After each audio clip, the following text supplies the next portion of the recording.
Yes or no? I can't tell. I can't see that far, Joe. That's a thumbs up. I need big symbols, right? All right, welcome everyone to Talk Back. Talk Back is just a few minutes after service in the summers where we're able to ask a few questions to our preacher/proclaimer for the morning. So today it's none other than our senior pastor, the Reverend Dr. Ben Boswell. I just dropped some questions for some reason. All right, I'm making a great start. My name is Reverend Tara Gibbs, your Minister of Spiritual Growth, and I'm excited to be here to get these questions started about your sermon. Awesome. So as Ben has shared before, sometimes he shares some of his thoughts or sermons in advance with some of his peers and colleagues in ministry so we can all chip in, right? A community effort. We can kind of check each other, hold each other accountable, ask some questions, make sure things are clear. So once we talked a little bit about his sermon in advance, one thing we both agreed upon is that neither of us are as experts in especially disability and theology as we would like to be. So for this conversation, we'd love to invite our own colleague, Reverend Dr. J.J. Flagg, who has degrees and background experience and has done a number of talks on theology and disability. So if you all will give a big hand to Reverend Dr. J.J. Flagg, who will join us for this conversation. Is he on that side of you or middle? Right here. Okay, I'll scoot you back in. All right. He doesn't like people to know that he's Reverend Doctor. All right, so let's jump right into the questions. Actually, my own first question was, I just wanted to hear a little bit about this idea of the disabled God, right? That's not a theological topic we hear often, and I'm sure there's whole courses, and I know JJ's written entire papers on this topic, but can you give us like the shortest, give us the Spark Notes version of this idea of a disabled God and what that may mean? Well, I definitely want JJ to fill in here because this is not my specific expertise. But there is a scholar who JJ and I have both read, who we rely on in our work, Nancy Eislin, who was a person with disabilities herself, who wrote a book called The Disabled God, which I referenced today. It's been out since about 1994. And in that book, Nancy, it's really a liberation theology for disability is the subtitle.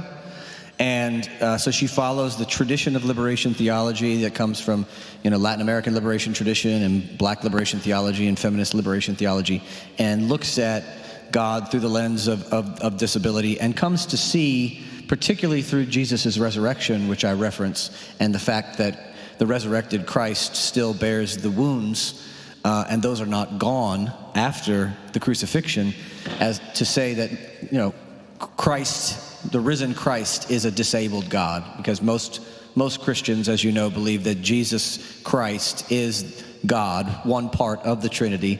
And so she sees that resurrected Christ with the wounds of the cross still marking as a sign that God in God's self bears the mark of disability. Now, there have been many other things written since Eislin's work, which was kind of the pioneering work on that topic. But the way I personally see it is through the lens of theodicy and what I would call pastoral theology. There are a lot of theological concepts that began, 2 centuries after Christ's death and all the way up to today that have evolved over time through a tradition of thinking about God. Things like the Trinity and all the omnis, omnipresence, omnipotent, all the ways of thinking about God. And as I've mentioned in other weeks, just a few weeks ago, some theologians, especially people who consider themselves to be open theists, are moving towards a place where they see that God, for whatever reason, has some limits to what God either can do or will do. And it depends on where you come from in your theological perspective on how you think about that. And I see this limitation as less so limitation itself, but more like interdependence. And the beauty of what I think divinity is trying to show us is that as human beings, we were created to be interdependent beings, and God is an interdependent being because that's perfection, is not individualism and independence and relying on no one and ruggedness, but actually being in full interdependence and community, which is, I think, also why some disability scholars and theologians who are open theists look to the Trinity and to say, look, well, God is not one independent, rugged individual. God is not a strong man. God is in community from the beginning of time, always three. I'm doing what's called social Trinitarianism now. But anyway, this is one way of thinking about the Trinity, which is that God is always three. God always needs some other being. All of God needs other parts of God. God is not solitary, individual, totally self-reliant, totally. And I think we're also saying now that God needs humanity, or calls upon humanity to be in interdependent relationship with God as a part of God's creation, but also as a part of who God is and God's self. And so that interdependence is what divinity looks like, not rugged individualism, which is a massive critique of our culture. And so I just turn over to JJ now, see if he's got something he wants to add to that. Thank you for that. To piggyback off of what has already been said, Nancy Island's work, The Disabled God, not only does she see Jesus as the personification of what it means for God to be disabled, but the cross itself and the crucifixion is a disabling event. And so that is important because, and I've said this in several instances when I'm in front of folks talking about this, all of us who are sitting in the room today, in some way, shape, or form, will be touched by disability at some point in our life. And so it is important to see ourselves as disabled individuals through the lens of Christ's crucifixion and the event of the cross. In that, disability is not a bad thing because God was able to bear disability and still be divine. I love that reshaping, as has been said too. This is countercultural stuff we're talking about here. I can't hold on to these cars to save my life. It's countercultural, right? But the idea even that a person with a disability is divine and not unwhole, right? Not weakened. Just before I get to the next question, if you could all help us, maybe Reverend JJ, help us a little bit here too. I think it's easy to jump into a very set idea of what a person with a disabilities is, maybe those more visible disabilities. Can you just give us some examples or help us get our mind, Absolutely. When we say a person with disabilities and disabilities, what are we talking about so we can all be on the same page? So it's important to know that there is not one clear definition of what disability is. When you talk to folks with disabilities, just like you are hearing from me today, you are hearing from one person with a disability. So my lived experience with disability is going to be very different from anybody else who may come before you and speak about what disability is to them. Disability, as I would define it, would be anything that impairs our ability to live what is quote unquote normal in the world that has been made for people who are not disabled. So that means that for me, I have a mobility disability, but there may be those of us who are in the room and they have a hearing disability, or their sight may be impaired, or they are what we would call non-neurotypical. And so the way that they think and process information is not considered normal. Those are all disabilities. I'm trying to keep it very succinct. So No, you got it. No, that's helpful. We just want to make sure we're expanding ourselves because we don't think about some things like the fact that probably over 50% of the people in this room are either wearing glasses or contacts. Absolutely. Right? Because it's just what we think. But in a way, it is a disability. But we've accommodated our world to say that this is just what you do. Now, it's unfortunate that requires a whole separate insurance. Y'all not ready for that conversation. And part of the reason why we don't see folks needing glasses as disability is because it has been made normal. Normalized, okay. Right. Y'all talking good today. All right. So, Reverend Ben, this question brings up what you were talking about, that word interdependence. And someone says they're wondering if you've heard the latest statistics on loneliness in society. And their thought is that surely the call of the church is to address this loneliness. So what are your thoughts? What have you heard about this loneliness in our society? Yeah, it's a massive problem in our society, and we continue to exacerbate it by all the factors of Like, for instance, technology is not bringing us closer together as we hoped it once was. The dream of what technology would be when the internet was created, this utopian society where everyone has access to information and there's no more pain or division or all this, but actually that's not been what the technology has delivered to us. It's been some good things that have come through it, but there have been some things that are not good. And it's been isolating for a lot of folks. The statistics on this are really bad, but I'm not saying this in order for you to feel sorry but it is very bad for white men, particularly poor white men. The statistics on loneliness are, in that case, really bad. And there are some folks that will tie that to the prevalence of, violence, right? That loneliness and the lack of community and the lack of connection particularly for poor white men, is leading to rampant violence, particularly with guns, and the proliferation of guns in our society, adding to that. There was an article in The Atlantic written by Hillary Clinton about loneliness recently as kind of an epidemic that's sweeping over our country. I want to kind of put loneliness in conversation with economic factors to explain where we are as a society, because one of the things I really did not like about Hillary Clinton's article, don't kill me if you're loving Hillary Clinton, I'm just telling you my opinion here, but she lays the blame for fascism, the rise of fascism in our society, at the feet of loneliness. But scholars of fascism will tell you that it's economic plight that leads to fascism. And you can read all the historical examples on this. You can look back in Germany. You can look back at other places in Europe. It's always economics that leads to fascism. So when you say, why are people turning towards fascist answers? It's not loneliness. So that may be one factor that's leading guys to say, I want to join the Proud Boys. But it's economic plight that turns people toward fascist ideology. We have to remember that, because it would be very easy, right? It's very easy for a Democrat or a Republican to say, no, look, it's loneliness, not these economic policies that I put in place, whether right or left, that are not helping people, right? So that's the one thing I want to say about that. I think loneliness is important for us to think about as a church. You know, when you read articles, and there's one, it seems like every week now in the New York Times, about people leaving church. And there's this new book out that everybody keeps writing about called The Great Dechurching.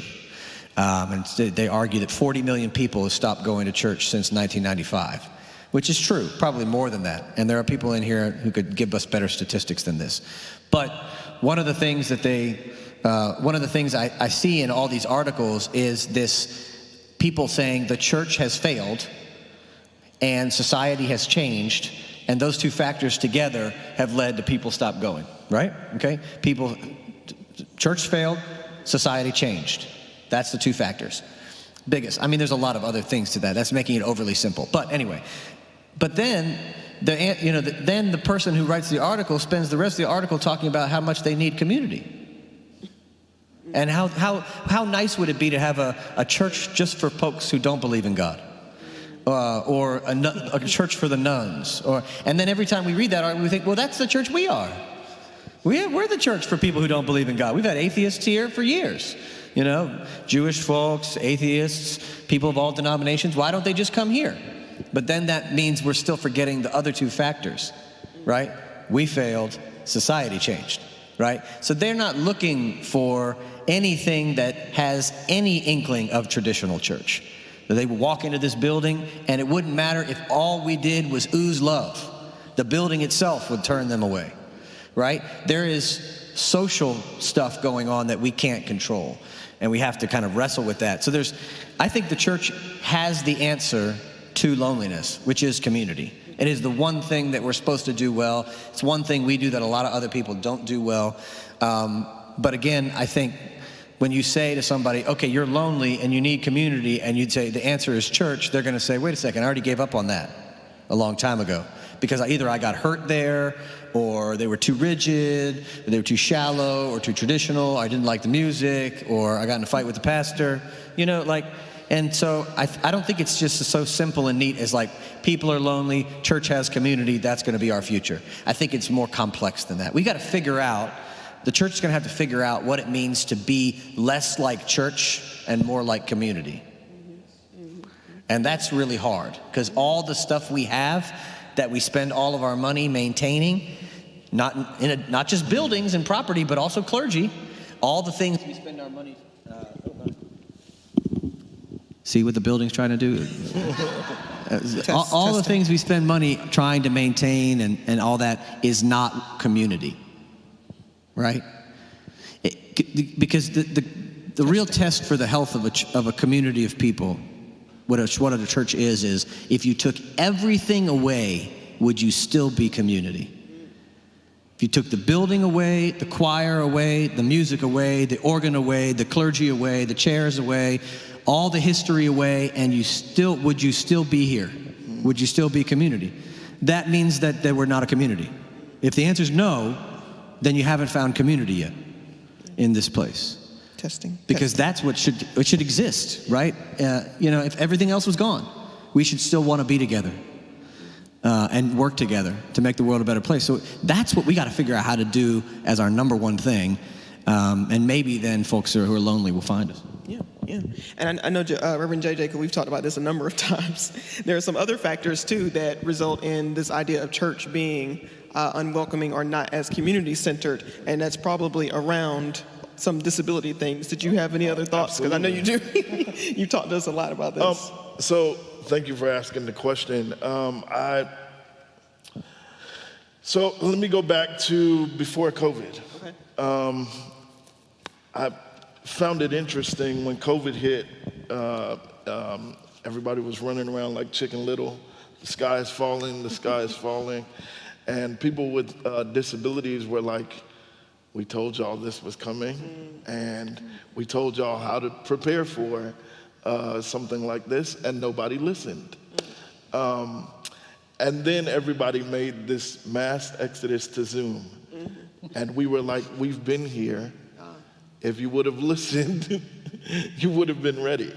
I think part of the challenge with the church and what it means to foster community, and part of the reason why we're not doing community well within the context of the church, is because of the voices that we refuse to listen to. And so going back to the sermon, there you have Moses, this prophet who by all accounts should not have been chosen as a prophet, right? And yet is still chosen by God to be the one to speak on behalf of God's people. What then does it say for those who are non-disabled to say to folks with disabilities, you are welcome into our spaces, but we don't care what you have to say? If we had been listened to as prophets before COVID happened, people would not have been scrambling in the way that they were trying to make community a thing, because there were groups of us already gathering on Zoom and in other spaces having church before COVID ever occurred. We've been gathering for years on Facebook, on Instagram, on TikTok, so many other spaces that people are now migrating to because they see it as the it thing. We've been using it from the very beginning because we had no choice but to. Society was not opening doors to us elsewhere, so we had to make a way where there was no way. And so the question then becomes, who are we listening to as we try to cultivate community? Wow. That's good. Thank you for that. Well, I think the prophecy continues from those on the margins and from the disabled community. The prophecy is still being said, and even though COVID has changed and went dormant and come back again, we still haven't fully heeded the voices and what they've offered to us as solutions for the problems that we face. And actually a lot more people became disabled because of COVID that were not disabled before COVID. So that community is growing, and I think the prophecy is getting louder and louder, but we still have a hard time hearing because, of course, as human beings, our natural tendency is to go back to the status quo. Go back to normal. Go back to the way things were. It was easier there. We didn't have to face this world the way it is. We could just go back. We just want to keep going back, right? Back to what we call normal, which was abnormal for a lot of other folks. And that normal was not a great place anyway, if we evaluate it. So we have to think, part of this, I think, what JJ's lifting up, is we're not listening to the voices of the marginalized as giving us the strategy to go forward. What we're doing is kind of placating the voices of the marginalized, saying, oh yeah, we hear you, but we can't yet do that because A, we don't have the money, we have this other objective that we want to achieve. And so I wrote about this in the weekly that's coming out later today, but I'll just say it now. One of the things that I've been taught in my own ableism that I am wrestling with and struggling through, just as I am with all the other isms that I'm still dealing with, is that when you, it's called curb cut theory, I'll just bring it up here.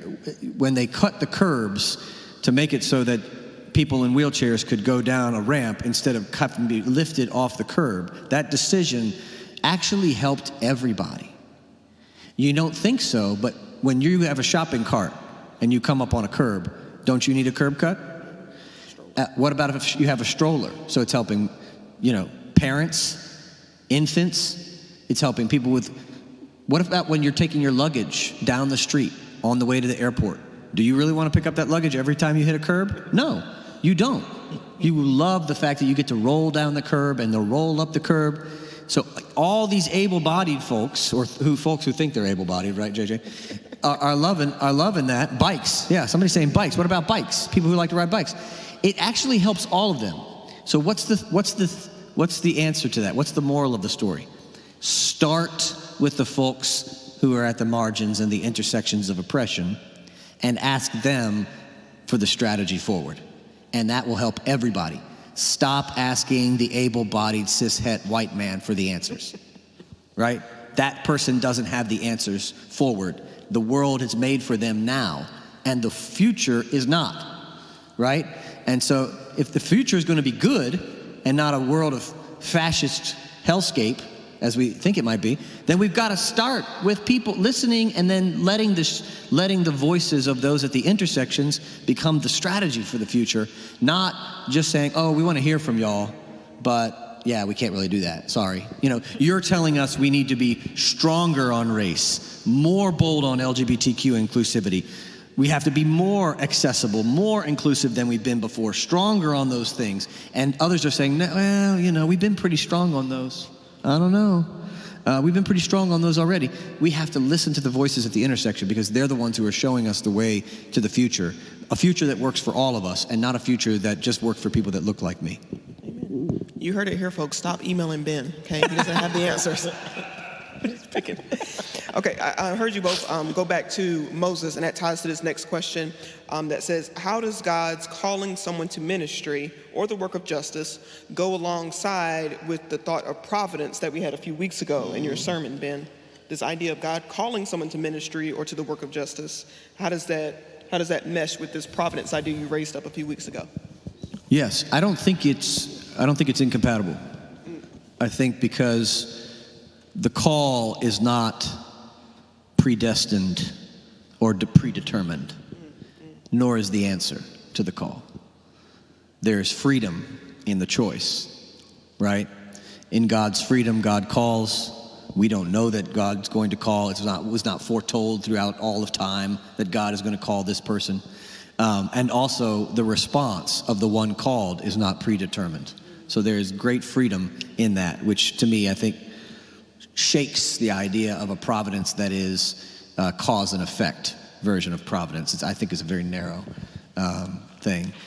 So I think it works, and I think there's the freedom in the call for us to respond. And I do think one of the things I struggled with as I put this sermon together was to try to conceptualize as a person in my social location, what does it mean that God's call arrives at and this is not just Moses' story, you can look through the Bible, there's other stories like this, that God's call comes to the very place where the world would have disqualified Moses, That's where the call arrives, in that place and with that assignment around the very thing that the world would say this person could not do this and should not do this. And then that is actually the launch pad to liberation, is to start at that space. I don't know exactly what that means. I'm still trying to wrestle with that because it's so profound to me. And what does it mean related to my own call, for instance? You know, I'm interested to hear what JJ thinks about that notion in relationship to your call. That's a loaded question. I was hoping it would stick with you. So when I think about Moses in particular, and the call to be the prophet to his people, and in relation to his disability, it is interesting to me. And I'm gonna jump to a Christian Testament example of this. One of my favorite texts to go to when talking about disability is found in John chapter 9. Jesus and the disciples are walking on the road and they encounter a blind man, and the disciples and Jesus engage in a conversation as if the blind man is not even there. They start talking about him around him. And they ask the question, why was this man born blind? Was it him or his sin that caused him to be born blind? Or was it him or his parents' sin that caused him to be born blind? And Jesus looks at them and says that none of those are the reason, but that he was born this way so that the glory of God might be revealed in him. When I first encountered that text, I thought, man, God is sick and sadistic to have created someone with a disability just so God could get glory. And then after years of studying and sitting with that text, I started to see God's glory showing up differently here. It wasn't so that God could get glory, but God was glorified already in this man's blindness. And God was glorified in his healing as well. It just ended up showing up in a diversity of ways. And so the glory of God in this instance is God showing up in diverse ways. I think that is what we see when we encounter Moses, that God is showing up in a diversity of ways, that God shows up with a stammering and a stutter, and yet God still moves. So in relation to my call, I have learned to see, not that God needed my wheelchair in order for me to have a platform, right? But that God uses this wheelchair as a way for me to get into doors that I otherwise may not have been able to get into, whether it was accessible or not, right? Because I can have conversations with people who you may not be able to have conversations with. And so there's a perspective that I have on life that you have not been privy to because of the social location that I hold. And I believe that is the case when we look at Moses. Excellent. Go ahead. I think that's what's so profound to me about that, and in thinking about my own life and other people I've encountered, is that God doesn't heal Moses of the impairment, right? So the impairment is a part of the liberation of the people of Israel, who, by the way, if you start to think about this carefully, how many of those bodies under the whip of the Egyptian taskmaster had been disabled? How many of them also had already lost their ability to speak? How many of them had been under a struggle for generations, family, in that place of enslavement and oppression?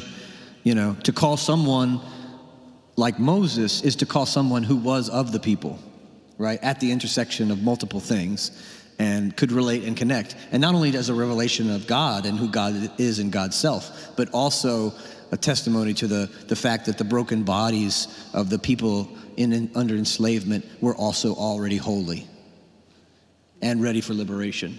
And so it's sort of a beautiful thing to start to think about that. Also horrifying, right, but also beautiful in that in that liberative moment that Moses comes along. And I think that's where the nail scars and the wound in Jesus' side is so important. We have mythologized that and sanctified that and made it into some kind of, medieval painting. There's something deeply profound about it. Sure. Why wouldn't those go away in resurrection? I thought we were getting a new body, right? That's like one of the things that shocked me in my ableism is hearing people with disabilities talk about how they will be in the same body when they are in with God at the end. They're not getting, if they don't have a hand, they're not getting a hand. Their body is already holy, and it's going to go with them on. Where we think, oh no, all of us are going to be made into some perfect vision of ourselves, right? I'm going to be taller. I've always wanted to be about 6'5". I don't want any of that. So I'm going to be 6'5" in heaven. You may wait. Watch. You're going to wait and see. That way my daughter won't look down at me when she goes taller. She's going to be 6'6". She's going to be 6'6". I know, yeah. I love that. Thank y'all for sharing. It kind of reminds me of when JJ was a guest for our youth block and our youth time, and we talked about environmental justice with a spin, right? We jumped at environmental justice being about nature and greenery, but he did a wonderful example and discussion with the youth about it's not a person's body that makes them disabled, it's the world. It's the environment that we make people live in, right? When there aren't ramps, when there aren't accessible accesses to spaces. It was very, very rich discussion, and another reminder for me that our youth get it. Right, they're with it. They get this, and they really do want to be change agents. All right. Can I just add one thing on that? I have to say this. No, I'm joking. Go ahead. I just want to add that one of the most unjust things about Charlotte is the lack of public transportation. This city is more unjust than any city with a subway. More unjust than any city with a decent bus line. Right? More unjust than cities that also have double-decker buses and trolleys and all sorts of other forms of public transportation. We have nothing. Talk about corridors of opportunity. Every corridor in this city is a corridor of opportunity and inopportunity because there's no transportation. It's horrible. Anyway, that's just an aside. The environment. And it's the bad environment. for the environment. Absolutely. All the cars, but that's another thing. All right, here's a really good question because this person didn't give a lot of context, so you can make it as deep as you want. So I'm just going to just read it and you all answer it. It just says, what are you dependent on? You weren't ready for that, so great question, someone. What That is a fantastic question, actually. That is a fantastic question. My goodness. Oh my God, so many things. I'll just go all the way back. My ancestors, my family, my mother's prayers, my grandmother's prayers. I'm dependent upon my family, my spouse, my child. I'm dependent upon my friends for survival in the midst of the current moment that we live in this world. I'm dependent upon colleagues of mine who help understand what I do in a way no one else can really understand what my life is like as a senior minister of a church in the 21st century. In this moment, I rely on people to help me with my preaching process, not just in the feedback moments like we're doing now, but in the development of it. So I have a lot of women and people of color and colleagues of color who read my sermons before I preach so that I am checked on my whiteness and my ableism and my gender and my sexuality so that I don't say something stupid up there, even though I have done that before. But I think I'm dependent upon so many people in my life that I think just even reflecting on that makes me humble and just think about how there's no way to do what I do the way I do it without a massive community, holding me up. I had a night, the other day I was just thinking, there was somebody I absolutely had to have a conversation with, a friend of mine, and I knew that I was not going to be in the place I needed to be until that person and I sat down and talked. Not because there was anything between us, but because what I had to share, they were the only person that could hold it and help me carry it. And so I think about how dependent that. If I didn't have that person, I would be carrying it all by myself. And then it would just weigh on me and become a heavy burden that I was carrying. So there are people in our lives only that can understand us in ways that no one else can. Sure. And we need those people. All right. JJ, you want to take that one too? Sure. What are you dependent on? When you asked the question, I immediately went back to the moment in the sermon where you were talking about Maya Angelou and her grandmother. And I can vividly recall as a child getting ready for school and my grandmother laying hands on me almost every day and saying to me, one day you will preach the word. And it will take you places that you have not yet imagined. And thinking to myself, this woman is crazy. And yet her word has come to pass. Time and time again, the things that she spoke over me as a kid have manifested in my life.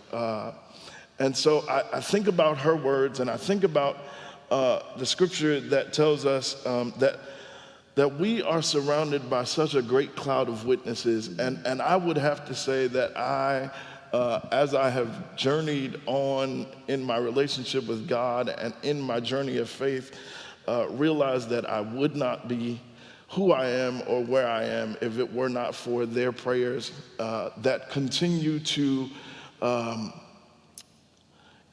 bear fruit beyond the grave. So what am I dependent on? I would say that reaching back and remembering those words that didn't seem like much to me then, but have become sources of life for me now. That's great. It's so good to hear us take time to acknowledge how we are dependent on other people and one another, because again, in society, it's so easy to think of ourselves as a self-made person, right? There's so many CEOs that think, I've worked my tail off to get here. Never mind, the secretary is looking at him like, you don't even know your own calendar, right? Exactly. Okay. Here's a quick one, just going back to community a little bit. This question was asked about, to build community, wouldn't we need to work together to build relationships? And one example that CP put here is an opportunity if we could do something like Habitat House that we could build together. So building relationships, shared community service things, how does that all play into this interdependence, this community idea? Yeah, I mean, I think we've certainly built a lot of Habitat houses in our church's history, and we've also done Rise Against Hunger multiple times, and those events have the power to create connections and bonds and community. But I want to tell a story that I heard recently from a deacon in the church that hurt my heart and made me realize we have work to do. This deacon said that they took it upon themselves to take out one of a family in the church that has been here for about 2 years. And they took this family out, and they were just having dinner with them in their home. And this family that had been in the church over 2 years, they asked them, who are some of your friends in the church? And they said, we have no friends in the church. We have made no friends in the church. And this is the first time anyone in the church has ever asked us out to dinner in 2 years. So we don't need any more Habitat houses until we can figure out how to do that. That is community. I mean, Habitat houses are amazing. Rise Against Hunger is amazing. But those are one-off events, and then you go home. What we need is to be building friendships that feel like family. And our church used to be great at that. I think about, Jane, what's her name? No, she passed away. I'm trying to think of her last name. But there was a woman in the church who everybody for years describes, Cam Wester's mother, passed away. Jane Lucas, that's right, Jane Lucas.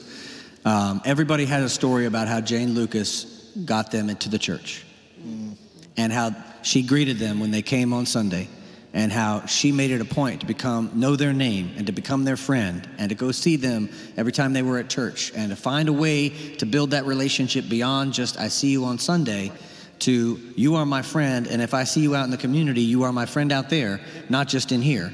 And I want you in my life. I want you to know my kids. I want you to know my spouse. I want you to know where I live. I want you to know all these things about you. Some of us in church are still good at this, but we need to have everybody be good at this. Everybody working on this, everybody working to try to build friendships. I don't know if you saw this, they're not all here now, but we had about 25 visitors today. Yeah. People I had never seen before in church this morning, in the middle of August, right? It was crazy. I was greeting people at the door. I didn't know any of them. I was asking, what's your name? And what's your name? Is this your first time here? Over and over and over again, right? That's good news for us, isn't it? But not if they don't become friends. If they don't become friends. Years ago when I got here, people kept saying, we have all these people that come visit us, but they seem to fall through the cracks. Well, that's the crack. The crack is that they don't become friends. Nobody took them out to lunch, said, I want to know where your kids are. How did you find us? Where did you come from? Tell me your story. And we've got to get better at that. That's the way to build community. Habitat houses, yes. Rise Against Hunger, yes. Friendship, even better. Excellent. Okay. So this question from Mr. Morris says, we search for the perfect fruit in the store. We're always in search of the perfect body.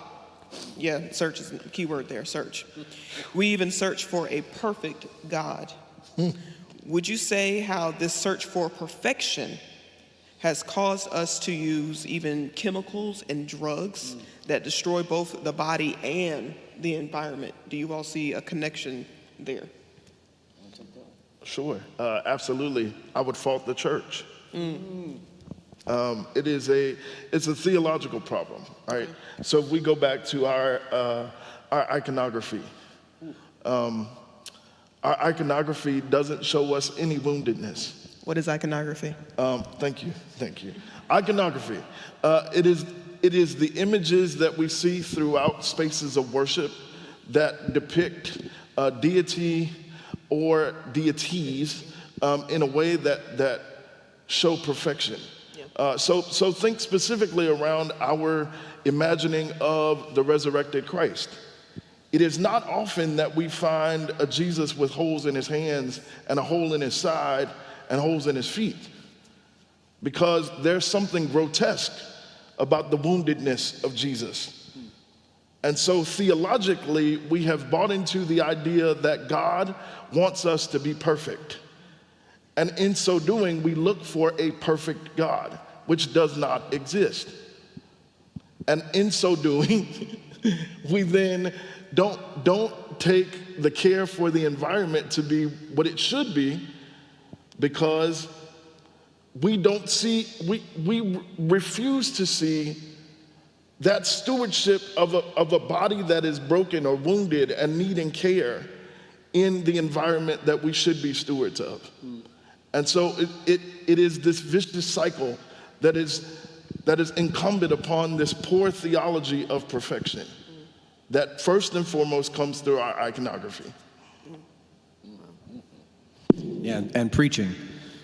Absolutely. The theology that, it's all about this, don't drink, don't smoke, don't dance, don't go with girls who do.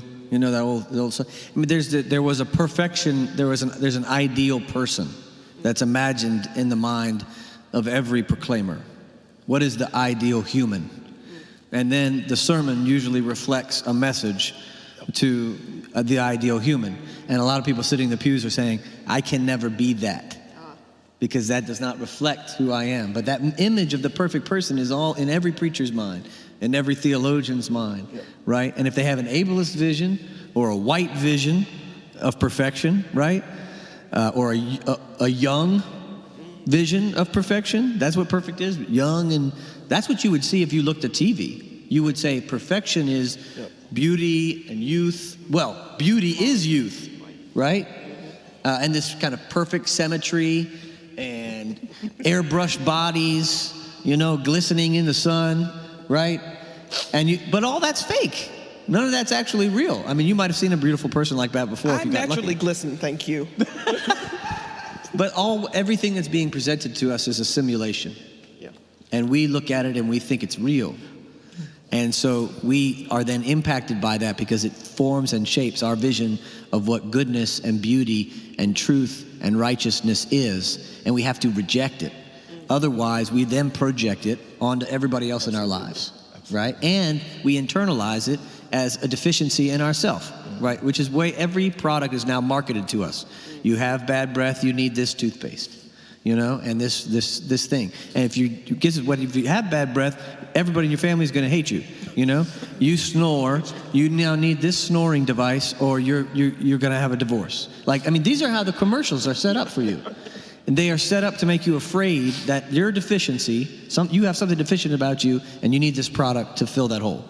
And I just feel like that is a scarcity mentality of human anthropology that is killing all of us all the time. And none of us can live up to it. Yeah. I mean, we see that in churches, unfortunately, too, though, right? Where it becomes, quick story, one of the first times I preached here, I pronounced some word wrong. I think it was strife, but it wasn't because I don't know the word strife. It's because I'm talking a mile a minute. And I said like striff or something. And someone sent me, I don't know if you're in here because they didn't sign it. Someone sent me a letter and said I pronounced the word wrong. And I was like, if this is such a big deal to you, I can't imagine inviting any of my youth or anyone else who's actually nervous, who may stutter, who may make a mistake, who may not present it, quote, perfectly. And this is what messed you out of that beautiful service, right? You don't have to like my sermon, but at a beautiful service, music, that's what you remember. Strange. How strange. Petty, that too. But I mean, I had strange. Same thing, exact same kind of story. I was at a worship service here, and we had all these new members join. It was a beautiful day in the life of the church, and I pronounced Beaufort as Beaufort, which there are two different places, and they're spelled the same. And I said Beaufort because it's more fun to say instead of Beaufort. And it was a staff meeting, and somebody at staff, instead of saying, oh, wasn't it great that we had all these members join, they spent like 10 minutes talking about the difference between Beaufort and Beaufort and why it was offensive to people from Beaufort to be called people from Beaufort, and that was such an important thing for me to get right if I ever did this again in church and said the name. And honestly, I cursed so loud. I was so infuriated by it. It was very frustrating to me. I thought, here we have this day in the life of the church where people are joining in the midst of church decline, and we should be celebrating, and you care about Beaufort versus Beaufort? I mean, come on, right? I mean, really, but I think that's one of the things like you're talking about. It puts us in a position where we have to be perfect. It's when somebody is focusing on the errors in the order of worship. There's a spelling grammar mistake, and then they hand it over with red pen to the church staff in the morning. You know, we would do that. We file that in a special filing cabinet called the trash can. Who cares? There are so many more important things in life. People are dying, right? We're trying to build a church. We're trying to do things. We've got to get out of that mindset that somehow we can't make any mistakes. That perfection, it will kill us all. Right? It will kill us all. It'll kill us all. All right. Well, thank you all for joining us for these few minutes of Talk Back, and thank you to both of our guests, Reverend Dr. Benjamin Boswell and Reverend Dr. JJ Flagg, for helping us. As a just quick reminder, we love your questions. We really do. So if you ever have another question, pull us aside, send us an email. You can always email talkback@myersparkbaptist.org if it's like a talkback style question, or all of our emails are available online and in the back of the order of worship. We are so grateful. Reminder that we don't have talkback next. No, we do. We do have talkback on next week, September the 3rd. That's the last talkback. Because JJ's doing the last talkback. JJ will be in the hot seat. So bring all your hardest questions. Yeah, so go ahead and get your questions written up now. But thank you all for joining us, and we hope you have a fantastic afternoon. Stay cool and hydrated. God bless you. Thank you.